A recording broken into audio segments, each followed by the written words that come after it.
지난 시간에 이 초대교회 공동체가 서로 물건을 통용하는 것을 우리가 보았습니다. 여기서 이 물건을 통용한다라고 할 때 이 통용이라는 단어가 아마 들어보셨을 거예요. 헬라어로 코이노니아입니다. 우리가 생각할 때 코이노니아는 성도가 서로 교제하고 성도가 서로 사귀고 이런 게 코이노니아라고 생각하는데, 초대교회 당시에 코이노니아의 단어의 뜻은 그 안에 물질적인 교통까지 다 들어가 있었습니다. 심지어 우리가 교회에서 헌금하잖아요. 연보. 이 연보도 헬라어로 코이노니아입니다. 우리가 서로 연보를 통해서 교제하고 있는 것이죠. 여러분, 이런 물질적인 교통, 성도의 교통, 성도의 이런 코이노니아는 어디서 오는 걸까요? 어떤 제도나 혹은 어떤 규칙이나 규범이나 이런 것으로 성도들이 서로 코이노니아를 가질 수 있도록 조작할 수 있을까요? 불가능합니다. 이 성도가 이렇게 마음을 열고 코이노니아를 하는 것은 전적인 성령의 역사입니다. 우리 목사님들이 축도를 할 때 자주 인용하는 말씀이 고린도전서 13장 13절 말씀인데 한번 읽어볼래요? 시작. 주 예수 그리스도의 은혜와 하나님의 사랑과 성령의 교통하심이 너희 무리와 함께 있을지어다. 들어봤죠? 자, 은혜는 어디서 와요? 주 예수 그리스도. 사랑은 어디서 와요? 하나님 아버지의 사랑과 교통, 코이노니아는 어디서 와요? 성령으로부터 오는 겁니다. 그래서 이 성도님들이 서로 교통하잖아요. 서로 코이노니아를 하잖아요. 이건 오직 성령의 역사라고 밖에는 설명할 길이 없습니다. 우리 목장 모임 하실 때 저는 우리 성도님들이 목자 목녀에게만 너무 많은 부담을 지우지 않고 목장원으로서 함께 물질을 나누고 하는 그 모습이 너무 보기 좋아요. 목장 모임을 할 때 이번에 목장 모임을 위해서 제가 빵을 준비해 가겠습니다. 또 한 분은 빵을 준비하시니까 저는 음료수를 준비하겠습니다.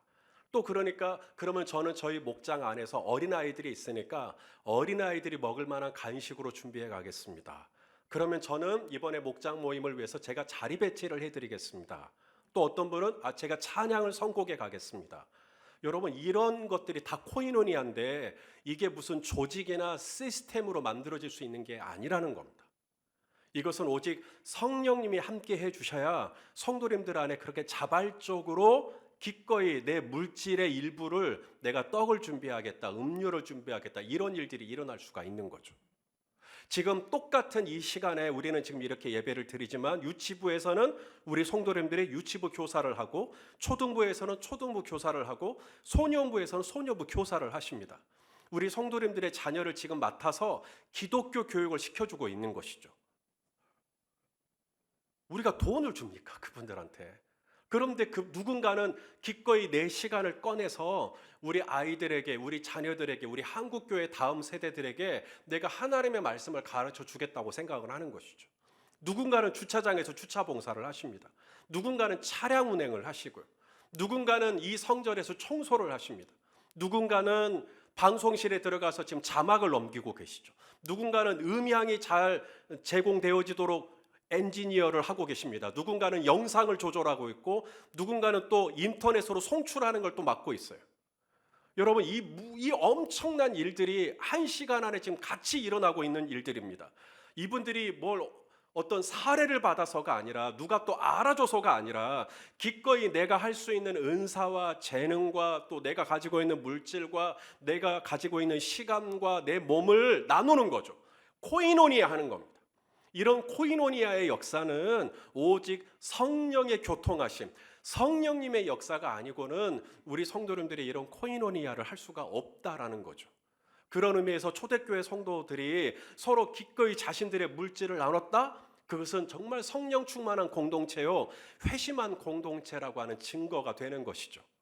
예수님께서 하신 말씀 중에 그 말씀이 있어요. 네 보물이 있는 곳에 뭐도 있다? 마음이 있다. 여러분, 물질을 나눈다는 거 보통 일이 아닙니다. 이게 인력으로 되는 일이 아니에요. 내가 어떻게 번 돈인데, 내가 어떻게 얻은 수입인데 그것을 기꺼이 누군가에게 나눈다. 그것을 가지고 빵을 사네, 뭐 음료수를 사네. 어제도 우리 7단계 제자반 성경 공부를 하는데 제자반 분들이 분식 파티를 하자는 거예요. 갑자기. 그러더니 한 분이 분식 파티니까 제가 떡볶이를 하겠습니다. 그랬더니 그럼 떡볶이에는 면사리가 최고죠 하면서 면을 또 준비하겠습니다. 어떤 분은 음료를 준비하겠습니다. 나는 과일을 준비하겠습니다. 김밥을 준비하겠습니다. 저는 시킨 적이 없습니다. 저는 그렇게 하라고 말한 적이 없어요. 그런데 성도님들께서 자발적으로 본인들의 물질을 코이노니아하기 시작하는 거죠. 이건 다 성령의 역사입니다. 성령님께서 그렇게 마음을 감동하셔서 성도님들로 하여금 기꺼이 지갑을 열게 하시고 물질의 일부를 나눌 수 있게 하시는 것이죠. 이것이 성령의 교통하심이죠. 내 보물이 있는 곳에 내 마음이 있다. 우리 작년에 저희 교회에서 갔던 선교지 신방이 제주도였습니다. 제주도에 가기 전에 3주간 특별 선교 주간을 지키면서 선교 헌금을 3주간 모았어요. 그렇게 3주간 모아진 선교 헌금이 1,400만 원 정도 됐습니다. 그래서 제주도로 신방을 가서 그 헌금을 다 드렸어요. 그래서 미자립교회 목사님들의 생활에 보탬이 되도록 우리가 그 물질을 흘려 보냈습니다. 그리고 제가 신방을 다녀와서 신방 보고를 했죠. 신방을 다녀와 보니까 제주도에 있는 이 미자립교회 목사님들이 얼마나 고생한다는 걸 우리 성도님들이 이제 안 거죠. 저도 알게 됐고. 그래서 특별 선교 주간이 이미 끝났음에도 불구하고 성도님들이 목사님, 제주도에 계신 목사님이나 사모님이 그렇게 열악한 줄 알았다면 내가 조금 더 했을 건데 너무 아쉽네요. 그래서 저희가 추수감사주일 헌금을 한 번 더 했어요. 딱 한 번 추수감사주일 헌금을 했는데 1,700만 원이 모아졌습니다. 그래서 그것을 또 다시 한번 제주도에 있는 미자립교회 목사님들에게 보내드렸죠. 그렇게 수주 만에 3천만 원 이상이 되는 헌금을 연보를 제주도에 계신 목사님과 사모님들에게 흘려보내는 이 일들, 여러분 이게 내 보물이 있는 곳에 내 마음이 있다. 저희 교회가 여유로워서 혹은 우리 성도님들이 뭐 여유로워서가 아니죠. 하나님께서 이 물질의 주인이시고 하나님이 내 물질의 소유권을 가지고 계시니 하나님의 나라를 부욕케 하는 일을 위해서, 하나님의 영광을 위해서 기꺼이 내 물질의 일부를 쪼개서 마치 향유를 쪼개듯이 그렇게 쪼개서 제주도에서 그 열악한 가운데 하나님의 교회를 지켜가시는 목사님과 사모님들을 지지하고 후원하고 응원하기 위해서 물질을 흘려보낸다. 그렇게 물질이 흘러간 곳에 우리의 마음이 있는 것이죠. 여러분, 그렇게 내 마음이 흘러갈 수 있도록 주장하시는 것이 제도나 개혁으로 되겠냐고요. 절대 그거로 불가능합니다.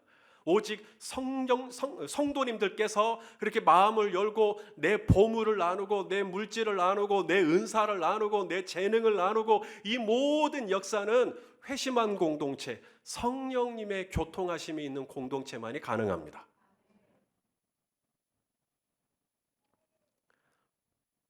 저는 저희 교회가 마치 초대교회처럼 밭 가진 자와 집 가진 자들이 이거 내 거야 라고 하는 이가 하나도 없고 내 것을 내 것이라 여기지 아니하고 이것이 언제든지 하나님의 것임을 인정해드리고 하나님이 원하시면 그 일부를 쪼개서 내가 기꺼이 떡도 내고 내가 기꺼이 과일도 내고 내가 기꺼이 음료도 내가면서 서로의 물질을 채워가면서 각 사람의 필요를 따라 나누어주는 물질을 교통하고 코이노니아하는 이런 아름다운 모습이 계속해서 이어질 수 있기를 주님의 이름으로 간절히 소망합니다.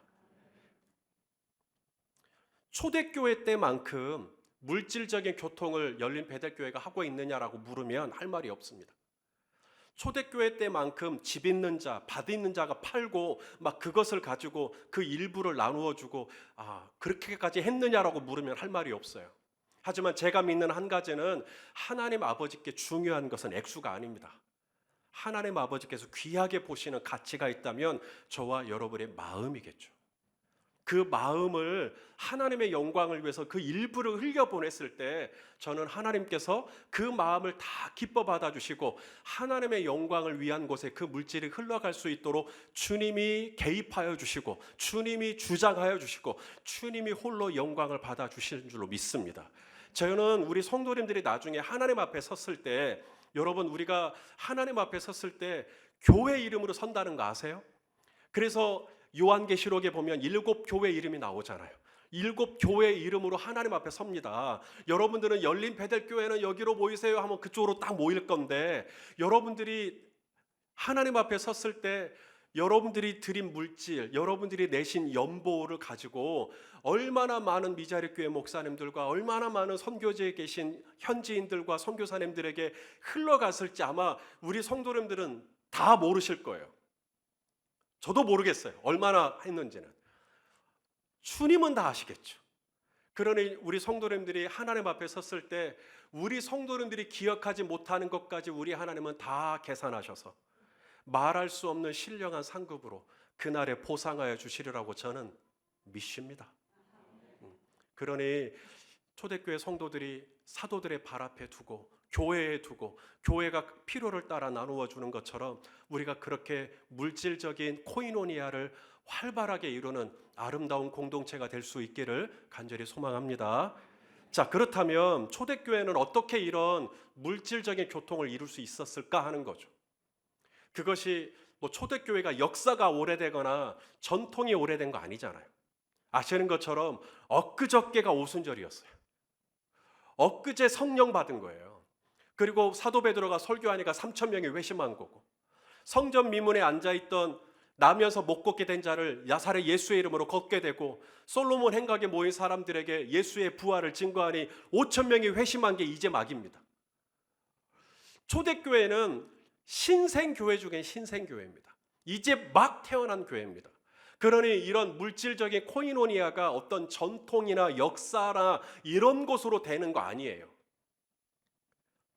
그러면 초대교회 성도들은 남다른 훈련을 받았다거나 혹은 어떤 프로그램이 있어서 이런 집과 밭을 팔았을까? 그것도 아니죠. 이것은 절대로 어떤 프로그램으로 될 수 있는 일이 아닙니다. 오직 초대교회 성도들이 기꺼이 내 것을 내 거라고 하지 아니하고 다른 사람의 필요를 위해서 흘려보내 줄 수 있었다면 그건 전적으로 하나님의 은혜입니다. 자, 그러면 오늘 본문에 정말로 성도님들이 은혜를 받아서 그렇게 했다라는 내용이 있을까? 있습니다. 자, 오늘 본문 말씀 우리 33절을 같이 한번 읽겠습니다. 시작. 사도들이 큰 권능으로 주 예수의 부활을 증언하니 무리가 큰 은혜를 받아. 자, 무리가 얼만큼 은혜를 받았어요? 큰 은혜를 받았어요. 그러니까 물질을 나누는 거예요. 여러분, 물질을 나누는 거 보통 일이 아닙니다. 얼마나 아까워요. 얼마나 수고했는데. 내가 이 수입을 얻기 위해서 어떻게 수고했는데. 그런데 그걸 나눈다. 그건 절대 인력으로 불가능합니다. 그런데 가능할 수 있어요. 큰 은혜를 받으면 지갑이 팍 열립니다. 큰 은혜를 받으면. 그러니까 여러분들이 지갑이 조금밖에 안 열렸다고 너무 죄책감 갖지 마세요. 큰 은혜를 받으면 열릴 수 있습니다. 어떻게 하다가 이런 큰 은혜를 받았나 봤더니 사도들이 큰 권능으로 뭘 증언했대요? 주 예수의 부활을 증언했대요. 그랬더니 은혜를 받았대요. 여러분, 예수 그리스도의 부활을 증언하는 이 메시지가 초대교회 성도들에게 큰 은혜를 입혔다는 거예요. 이 부활을 증언했다. 부활이 뭐죠? 예수님이 살아계시다. 예수님이 살아계셔요. 예수님이 지금 나와 함께 하셔요. 예수님이 지금 여기에 있어요. 예수님의 이 부활의 증거가 사도들의 입술을 통해서 말로만 예수님 살아계십니다, 예수님 부활하셨습니다 하면 큰 은혜가 됐을까? 됐을 수도 있겠지만 지금 이 무리들이, 이 초대교회 성도들이 사도들의 부활의 증언에 은혜를 받았던 이유는 이 부활이 증거가 나타났잖아요. 기사와 표적으로 나타났어요. 우리 이미 말씀을 봤는데요. 사도행전 2장 43절을 같이 읽겠습니다. 시작. 사람마다 두려워하는데 사도들로 말미암아 기사와 표적이 많이 나타나니. 할렐루야. 성전 미문에서 40년 동안 늘 구걸하던 사람이 있었는데 나면서부터 한 번도 걷지 못한 인생이었는데 사도 베드로가 내게 은과 금은 없거니와 내게 있는 것으로 내게 주노니 곧 나사렛 예수 이름으로 일어나 걸으라 하니까 걸어버린 거 아닙니까? 발과 발목에 힘이 들어가더니 벌떡 자리에서 일어나 걷기도 하며 뛰기도 하며 성전을 출입하며 하나님의 큰 일을 노래했다라는 거. 이런 기사와 표적을 보니 성도들이 큰 은혜를 받았다는 거죠. 주 예수의 부활을 말로만 증언하는 게 아니라 증거가 있었어요. 정말로 예수님이 살아나신 증거, 예수의 이름으로 걷는 증거, 예수의 이름으로 나음을 입는 증거. 저는 오늘 이 예배 가운데 정말 이 부활의 열매가, 이 부활의 증거가 오늘 정말 몸이 아프신 분들, 마음이 아프신 분들, 정말 어려움 가운데 계신 분들에게 정말 예수님이 살아계시다라고 하는 이것이 말로만, 교리로만이 아니라 정말 우리 성도님들의 삶의 그림자처럼 정확한 체험으로 나타나실 수 있기를 예수 그리스도 이름으로 축복합니다. 그것이 초대교회 성도들 안에 나타났다는 거죠. 사도들이 큰 권능으로 주 예수의 부활을 증언하니 무리들이 큰 은혜를 입었다는 거죠. 왜냐하면 눈으로 보니까, 정말로 일어나 걸으니까, 정말로 암이 나와버리니까, 정말로 어려웠는데 삶이 풀어지는 걸 봤으니까. 이런 예수의 부활의 증거들이 생생하게 살아있는 회심한 공동체, 얼마나 좋습니까? 또 더더군다나 당시 사도들은 사내들인의 공회의 위협을 받고 있었죠. 얼마 전에 사내들인 공회에 잡혀갔었잖아요. 잡혀가서 사내들인 공회원들이 뭐라고 으름장을 놨죠? 다시는 예수의 이름으로 말하지도 말고 가르치지도 말라 그랬거든요. 웬만한 사람들 여기서 이제 겁이 나죠. 당연히 겁이 날 수밖에 없고 말을 못 할 수 있는데 사도들은 그렇지 않았다는 겁니다. 큰 권능으로 주 예수의 부활을 증언했다. 여러분, 여기서 이 큰 권능이라는 말이 헬라어로 두나미스입니다. 오직 성령이 너희에게 임하시면 너희가 뭘 받고? 권능을 받고. 이게 두나미스거든요. 여러분, 사람의 힘과 능력으로 권권력에도 불구하고 주 예수의 부활을 증언할 수 없습니다. 사도들이 성령의 권능이 임하니까, 성령님께서 그런 힘을 주시니까, 성령님께서 그런 담대함을 주시니까, 그런 사례들인 공회의 협박과 박해와 핍박과 능력에도 불구하고 굴하지 아니하고 주 예수의 부활을 이전처럼 동일하게 담대하게 전하는 모습을 보니 성도들이 큰 은혜를 입었던 겁니다. 기사와 표적은 나타나지 사도들은 담대하게 사례들인 공회의 위협을 조금도 굴하지 아니하고 주 예수의 부활을 증거하는 담대한 모습을 보니 성도들이 그 가운데서 큰 은혜를 입었어요. 큰 은혜를 입다 보니 누가 좀 무슨 어려움이 있다더라, 제주도에 계신 목사님들이 그렇구나, 그럼 내 걸 조금 더 나누고 싶다, 이런 마음들이 막 일어나면서 서로 코이노니아가 일어나는 공동체가 되었더라는 거죠. 여러분, 물질적인 교통은 그냥 일어나는 게 아니라 큰 은혜를 받았더니 큰 은혜에 대한 결과로서 이런 코이노니아가 활발하게 일어나는 것이죠. 그러므로 저는 우리 성도님들이 목장 안에서 코이노니아가 일어나고 성경 공부하다가 코이노니아가 일어나고 우리가 이 교회에서 생활하면서 우리가 물질적인 교통을 나눌 수 있는 이 모든 일들, 하나님이 이 공동체 안에 큰 은혜를 주셨기에 그 큰 은혜에 대한 증거로서 나타나는 열매라고 저는 믿고 감사와 찬양과 영광을 올려드립니다. 예수님께서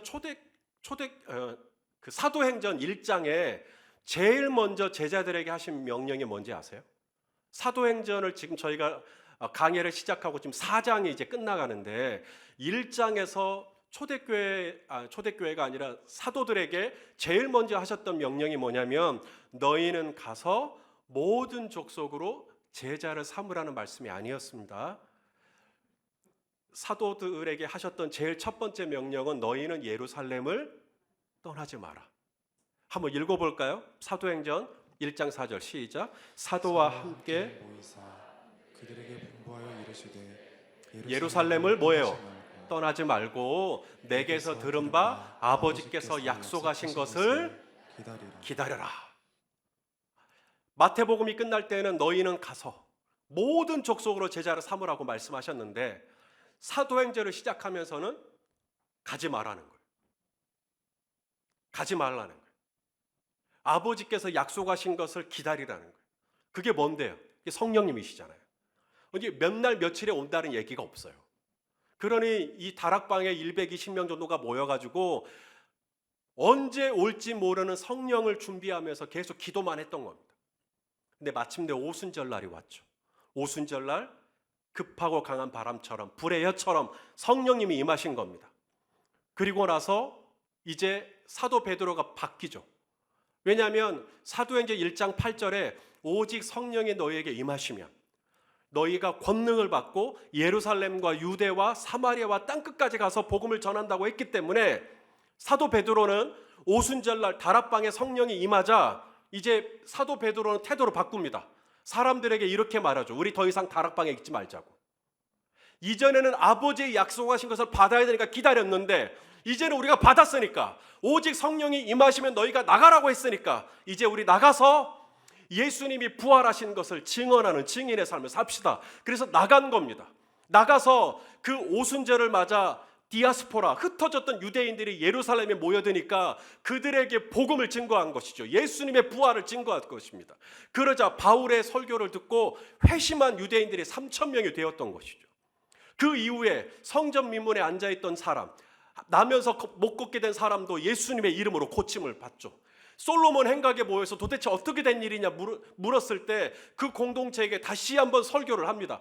그리고 당신이 십자가에 못 박아 죽였으나 하나님이 죽은 자 가운데 살리셨다고 예수님을 다시 한번 증거합니다. 그리고 살해들인 공회에 또 잡히죠. 하지만 살해들인 공회원들 앞에서도 베드로의 메시지는 조금도 달라지지 않았죠. 이미 보셨지만 너희와 모든 이스라엘 백성들을 알라. 너희가 십자가에 못 박고 하나님이 죽은 자 가운데 살리신 나사렛 예수 그리스도의 이름으로 이 사람이 건강하게 되어 오늘 너희 앞에 섰다. 이런 메시지들을 막 전하는 겁니다. 성령을 받았기 때문에. 성도 여러분, 성령의 권능이 임하면 저와 여러분도 이런 예수의 부활의 증인이 될 수 있을 줄로 믿습니다. 성령의 두나미스가 임하면 지금 이 제자들이 그렇게 평안한 상황 아니잖아요. 살해들인 공회의 그런 협박 가운데 박해 가운데 있으면서도 변함없이 담대하게 거침없이 예수의 부활을 증거했던 것처럼 오늘 저와 여러분에게도 성령의 두나미스가 함께 하심으로 말미암아 한쪽에서는 예수의 부활을 증거하고 한쪽에서는 내 물질을 서로 통용하면서 하나님의 나라를 부욕해 하는 자로 이렇게 회심한 공동체로 살아갈 수 있다면 얼마나 주님이 기뻐하시겠는가. 사랑하시는 성도 여러분, 말로만 주여 주여 하는 것, 말로만 아멘 아멘 하는 것이 아니라 정말로 주님이 살아계셔서 지금도 나와 함께하고 계심을 믿으십니까? 그 주님과 늘 동행하고 주님의 뜻을 살피고 주님의 또 마음을 기쁘시게 해드리기를 원하고 또 주님의 음성을 들으려고 전심전력하고 이게 바로 회심한 공동체의 모습입니다. 시간을 쓰고 물질을 쓰고 몸을 쓰는 건 안 믿는 사람이랑 우리나 똑같아요. 그런데 우리는 똑같은 시간을 쓰더라도 우리에게는 기준이 있어요. 지금 이 똑같은 일요일 날 이 아침에 지금 이거 말고도 예배 드리는 거 말고도 할 거 많죠. 많은 사람들은 뭐 이 시간을 본인의 시간을 또 쓰기 위해서 여러 가지 모양을 가지고 갑니다. 하지만 우리 성도님들은 이 시간을 구별하시죠. 이 시간에 옷을 반듯하게 입으시고 그리고 이 교회당에 나오셔서 함께 하나님을 회중으로 하나님을 영광을 돌립니다. 왜 그렇게 하시는 거죠? 우리에게는 세상이 알 수 없는 기준, 우리에게는 세상이 모르는 우선순위가 있기 때문에 그런 것이죠. 여러분, 이것이 회심한 공동체입니다. 이런 성령의 권능, 이런 성령의 임재, 이런 성령의 교통하심이 저는 계속적으로 주님 오시는 그날까지 저와 우리 성도님들 사이에서 성령님께서 운행하여 주시고 붙잡아 주시기를 간절히 소망합니다. 제가 대학교 1학년 때요, 중국으로 단기 선교를 가고 싶었었습니다. 그러면 부모님께 이제 말씀드리고 이제 부모님이 단기 선교를 갈 수 있도록 비용을 대주시면 문제가 없죠. 그런데 비용이 조금 비쌌어요. 그래서 부모님께 말씀을 드리지 못했었고요. 또 하나는 이번에 정말 이 중국으로 단기 선교를 가는 것이 하나님의 뜻이라면 하나님이 이 물질을 채워주시는 것을 경험하고 싶었었어요. 그래서 그냥 기도만 했어요. 간사님들에게는 저 이번에 중국으로 단기 선교 가고 싶어요 라고 말씀을 드렸고 기도 부탁을 했고요. 지금 드리는 말은 저 손희선 목사의 지극히 개인적인 체험이지 일반적인 건 아닙니다. 누구에게나 다 이런 일들이 일어나는 건 아니고요. 저에게만 있었던 특별한 사건이었었는데, 그렇게 해서 하나님의 공급하심을 기다리면서 기도하고 있었는데, 이제 아는 집사님 한 분이 꿈을 꿨어요. 자, 꿈을 꿨는데 꿈속에서 어떤 분이 이분에게 사탕 2개를 주시더랍니다. 그러면서 사탕 하나는 당신이 먹고 사탕 하나는 손성현 목사 둘째 아들에게 주시오. 그래서 이분이 꿈을 깼어요. 이제 꿈을 깨고 장사를 하는데 그날 장사가 엄청나게 잘 됐어요. 평소의 수입의 2배가 모아진 겁니다. 아, 이게 사탕 2개구나 라고 깨달았어요. 그래서 그것을 절반으로 나누고 그 액수를 들고 저희 어머니께 온 겁니다. 그리고 목사님의 둘째 아들에게 이걸 주래요, 하나님이. 그래서 저희 어머님이 영문을 모르고 일단 받아서 제가 학교로 마치고 집에 오니까 저를 이제 거실로 불러요. 앉아봐라. 앉았어요. 너 뭐 사고 쳤니? 왜요? 그랬더니 이러 했다. 그래서 제가 이제 하나님께 감사하면서 제 마음을, 저 사실 중국으로 단기 선교 가고 싶었는데 비용이 너무 비싸니까 부모님께 말씀드리진 못하고, 하지만 제가 정말로 가기를 원하신다면 하나님이 좀 채워주십시오 하고 기도했었는데, 그래서 이렇게 된 거예요. 제가 그때 체험한 게 뭐냐면 하나님의 공급하심. 하나님은 물질이 없어서 힘드신 분이 아니시라는 거. 하나님이 저의 물질을 채워주시려면 별별 방법으로 다 하신다는 거. 저하고 아내하고 연애할 때 제가 그때 개척교회 교육전사였는데 한 달 사례비가 17만 원밖에 안 됐어요. 그럼 17만 원이면 교회에다가 11조를 낼 때 1만 7천 원만 내면 되죠. 그런데 저는 17만 원으로는 생활하기가 어려우니 3만 원을 드렸어요, 교회에다. 제가 뭐 더 여유로워서 되는 게 아니라. 그런데 하나님께서 정말로 그렇게 생활을 할 수 있도록 여러 가지 방법으로 저의 물질을 채워주시는 것을 제가 신대원을 졸업할 때까지 경험했어요. 교회를 개척해서 동일했어요.